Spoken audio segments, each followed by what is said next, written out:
कभी एयरपोर्ट पर फ्लाइट का इंतजार करते हुए कॉफी या कोई स्नैक लिया है? हम सब करते हैं, पर क्या कभी ये सोचा है कि इसके पीछे कौन सी कंपनी हो सकती है? बहुत ज्यादा चांस है कि वो कंपनी हो ट्रैवल फूड सर्विसेज। तो चलिए आज इसी कंपनी की कहानी को थोड़ा और करीब से जानते हैं। वो कंपनी जो हमारे एयरपोर्ट पर खाने पीने के अनुभव को पूरी तरह से बदल रही है। हाल ही में ट्रैवल फूड सर्विसेज, जिसे शॉर्ट में TFSL भी कहते हैं, इसका IPO आया है और बस तभी से ये निवेशकों के बीच चर्चा का विषय बन गई है। तो जाहिर है ये सही मौका है ये देखने का कि आखिर इसका बिजनेस है क्या और इसके फंडामेंटल्स कितने मजबूत हैं। तो सबसे पहले सवाल ये है कि ये कंपनी आखिर कितनी बड़ी है। चलिए इसके स्केल को समझते हैं और ये देखते हैं कि ट्रैवल, फूड और बेवरेज सेक्टर में ये एक बड़ा नाम, एक दिग्गज कैसे बन गई। जरा इस एक नंबर पर गौर कीजिए, 45%। इसका मतलब ये है कि फिस्कल ईयर 2025 तक इंडिया के पूरे एयरपोर्ट लाउंज मार्केट का लगभग आधा हिस्सा सिर्फ इसी एक कंपनी के कब्जे में है।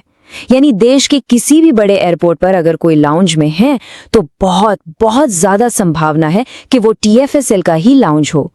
मार्केट पर ये एक जबरदस्त पकड़ है। और बात सिर्फ लाउंज पर खत्म नहीं होती। एयरपोर्ट पर जो फास्ट फूड जॉइंट्स और कैफेज होते हैं, जिन्हें QSR यानी क्विक सर्विस रेस्टोरेंट्स कहते हैं, वहां भी इनकी 26% की हिस्सेदारी है। ये दिखाता है कि कंपनी ने यात्रियों के लिए हर तरह के खाने पीने का इंतजाम कर रखा है। ठीक है, तो मार्केट में पकड़ तो है, पर सवाल ये है कि कंपनी पैसा कैसे कमाती है। चलिए अब थोड़ा और गहराई में चलते हैं और इनके बिजनेस मॉडल को समझते हैं। तो देखिए, मोटे तौर पर कंपनी के दो मेन पिलर्स हैं, दो मुख्य काम हैं। पहला, क्विक सर्विस रेस्टोरेंट्स का एक बहुत बड़ा नेटवर्क और दूसरा, एयरपोर्ट लाउंजेस का एक लगातार बढ़ता हुआ पोर्टफोलियो। अब यहाँ एक बहुत ही दिलचस्प बात सामने आती है। कंपनी की आधी से ज्यादा कमाई यानी लगभग 54% पार्टनर ब्रांड्स से होती है। मतलब TFSL अपनी कामयाबी के लिए दुनिया के कुछ सबसे बड़े और जाने माने फूड ब्रांड्स के साथ मिलकर काम करती है। और ये पार्टनरशिप्स कोई छोटी मोटी नहीं है। हम बात कर रहे हैं KFC, पिज्जा हट, सबवे जैसी ग्लोबल दिग्गजों की।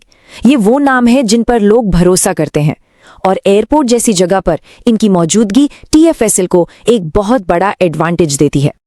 तो अब जब हमें बिजनेस मॉडल समझ आ गया है, तो चले अब नंबर्स की तरफ चलते हैं। देखते हैं कि ये सब मिलकर कंपनी की फाइनेंशियल स्टोरी को कैसे बनाते हैं। ये जो नंबर्स है ना, ये कंपनी की कहानी के सबसे ड्रामेटिक हिस्से को दिखाते हैं। एक क्लियर वी शेप रिकवरी। देखिए कैसे 2021 में पैंडेमिक के दौरान कंपनी को भारी नुकसान हुआ, लेकिन उसके बाद जो वापसी हुई वो उतनी ही जोरदार रही है। ये कंपनी के बिजनेस मॉडल की मजबूती को दिखाता है और इस जबरदस्त वापसी का असर कंपनी के मुनाफे पर साफ साफ दिखता है। पिछले 5 सालों में कंपनी ने औसतन 29.1% की सालाना प्रॉफिट ग्रोथ दिखाई है। ये किसी भी कंपनी के लिए एक बहुत ही शानदार आंकड़ा है, खासकर उस इंडस्ट्री में जिसे पैंडेमिक ने सबसे ज्यादा प्रभावित किया था। लेकिन एक सवाल है, क्या ये ग्रोथ फायदेमंद भी है? इसका जवाब हमें रिटर्न ऑन इक्विटी से मिलता है, जो लगभग 40% है।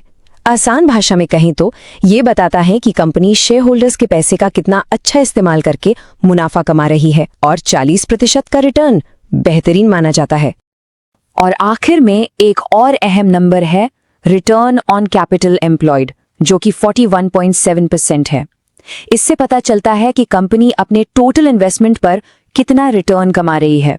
ये आंकड़ा भी कंपनी की अच्छी ऑपरेशनल एफिशिएंसी और प्रॉफिटेबिलिटी की तरफ ही इशारा करता है। ये टेबल भी कुछ बहुत पॉजिटिव ट्रेंड्स दिखाती है।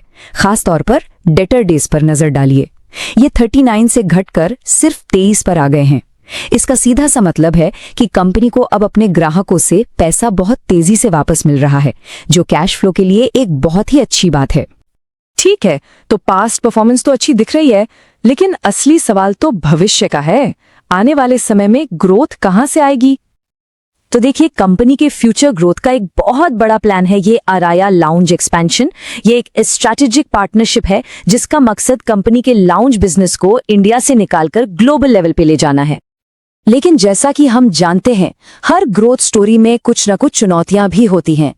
तो अब बात करते हैं उन संभावित जोखिमों की जो कंपनी के सामने आ सकते हैं। तो निवेशकों को किन बातों पर ध्यान देना चाहिए?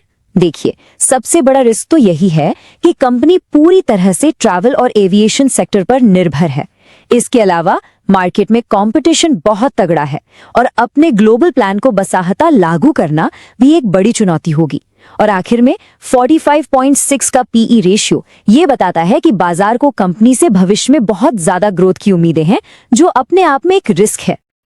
चलिए, अब इन सभी पॉइंट्स को पॉजिटिव और नेगेटिव एक साथ जोड़ते हैं और देखते हैं कि फाइनल तस्वीर क्या बनती है। और इन सबको मिलाकर सबसे बड़ा सवाल यही उठता है, जो किसी भी निवेशक के मन में होगा, कि आज की तारीख में ये कंपनी ओवरवैल्यूड है, अंडरवैल्यूड है, या फिर इसकी कीमत ठीक ठाक है। तो देखिए, कहानी के दो पहलू हैं। एक तरफ एक मार्केट लीडर कंपनी है जिसके फाइनेंशियल्स मजबूत हैं और ग्रोथ का एक क्लियर प्लान है। वहीं दूसरी तरफ ट्रैवल सेक्टर पर निर्भरता और एक हाई वैल्यूएशन जैसे रिस्क भी हैं। और कंपनी का पिछला प्रदर्शन इस बात का सबूत है कि इसके पास एक शक्तिशाली ग्रोथ इंजन है, जिसने इंडस्ट्री की बड़ी से बड़ी मुश्किलों का भी सामना किया है और कामयाबी हासिल की है। और हाँ, आखिर में एक जरूरी बात, ये जो पूरा विश्लेषण है, ये सिर्फ जानकारी देने के मकसद से है। इसे किसी भी तरह की फाइनेंशियल एडवाइस या खरीदने बेचने की सलाह ना समझा जाए। तो सवाल यही रह जाता है कि जैसे जैसे दुनिया भर में ट्रैवल वापस पटरी पर आ रहा है, क्या ये एयरपोर्ट का दिग्गज अपनी उड़ान को जारी रख पाएगा और एक नई ऊंचाई तक पहुंचेगा? इसका जवाब तो खैर वक्त ही बताएगा।